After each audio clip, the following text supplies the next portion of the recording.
हमारे यहाँ शास्त्रों में 6 अंग का बड़ा ही महत्व है। जैसे नाटकीय प्रदर्शन के लिए नाट्य शास्त्र में जो 6 अंग बताए गए हैं, सिर, हाथ, स्तन, पक्ष, कमर, पैर।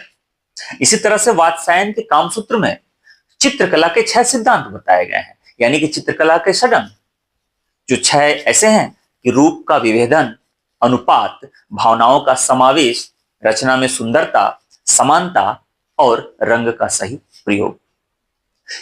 शैव दर्शन के अनुसार योग के भी षडंश बताए गए हैं, यानी कि षड अंग, जो 6 इस प्रकार होते हैं: आसन, प्रत्याहार, प्राणायाम, धारणा, ध्यान और समाधि। एक और बता दूं आपसे कि वेदांग भी 6 होते हैं: छंद, कल्प, ज्योतिष, निरुक्त, शिक्षा, व्याकरण। लेकिन आज जिस 6 अंगों की बात मैं करने वाला हूं उसे षड्यंत्र कहा जाता है। अच्छा, षड्यंत्र शब्द सुनते ही सीधे दिमाग में छल कपट तो आ ही जाता है। तो बात भी सही है। जो षड्यंत्र, जो अगर शब्द निर्माण की बात करें तो सीधा सीधा लिखा हुआ है षट यंत्र, यानी कि 6 यंत्र।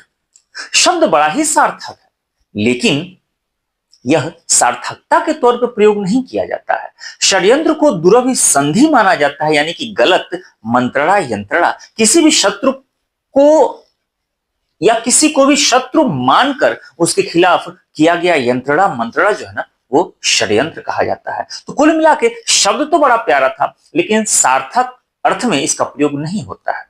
तो आइए जानते हैं कि षड यंत्र यानी कि जो बना 6 यंत्र, उसमें 6 यंत्र कौन कौन से शामिल होते हैं। अनेक शास्त्रों या ग्रंथों, पुस्तकों में ये जो 6 अंग अलग अलग नाम से बताए गए हैं, हालांकि अर्थ सबका एक ही है।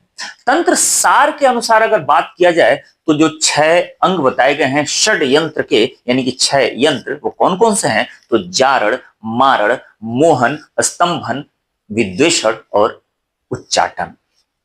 अब ये जो है जारण, मारण, मोहन, स्तंभन, विद्वेषण और उच्चाटन, अब इसके अर्थ क्या है और कब कब अपने शत्रु के खिलाफ इसका प्रयोग किया जाता है, तो एक एक करके सबके बारे में जान लेते हैं। जारण का मतलब यह होता है कि अपने शत्रु को जीर्ण शीर्ण करने की युक्ति, यानी कि प्लान बनाना, एक पूरा का पूरा बैठकर मीटिंग करना कि भाई अपने शत्रु को, आप जिसे भी शत्रु माने हैं, उसे पूरी तरह से जीर्ण शीर्ण कर देना है, उसे कहते हैं जारण। मारण का तो सीधा शब्द से ही आप समझ जा रहे हैं। मारण का अर्थ होता है अपने शत्रु को मारना, यानी कि पूरी तरह से उसकी हत्या की प्लानिंग को ही कहा जाता है मारण। तो जारण हो गया, मारण हो गया। तीसरा होता है मोहन। अब मोहन का मतलब होता है कि मोहित करना, सीधी सी बात है, मोहन, मुंह से बना हुआ मोहन। तो मोहन का मतलब होता है कि अपने शत्रु को अपने वश में कर लेना, ऐसा मोहित कर देना कि फिर वो आपके दीनता स्वीकार कर ले, आप जैसा चाहें वैसा वो करे। अगला क्या है? अगला स्तंभन होता है। स्तंभन का मतलब होता है कि उसको स्थिर कर देना। स्थिर का मतलब है वो जो कुछ भी प्लानिंग कर रहा है उसकी प्लानिंग में बाधा बन जाइए आप, उसको रुकावट कर देना, उसके जितने भी विकास के काम है, जो भी कार्य है उसमें ब्रेक लग जाए। ऐसी कोई भी युक्ति, ऐसी कोई भी प्लानिंग आप करिए कि जिससे उसके पूरे के विकास कार्य या सिंपल कोई भी कार्य है वो वहीं का वहीं रुक जाए। आजकल इसका प्रयोग बड़ा ही होता है। अगला जो बात हुआ था विद्वेषण।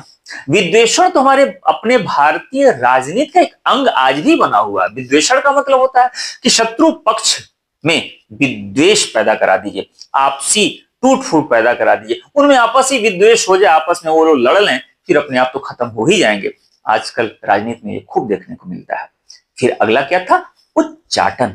उच्चाटन आखिरी हथियार होता है। उच्चाटन का मतलब होता है समूल नाश करने की योजना बनाना, यानी कि उन्हें जड़ से बर्बाद कर देने की योजना बना लीजिए, उसे कहते हैं उच्चाटन।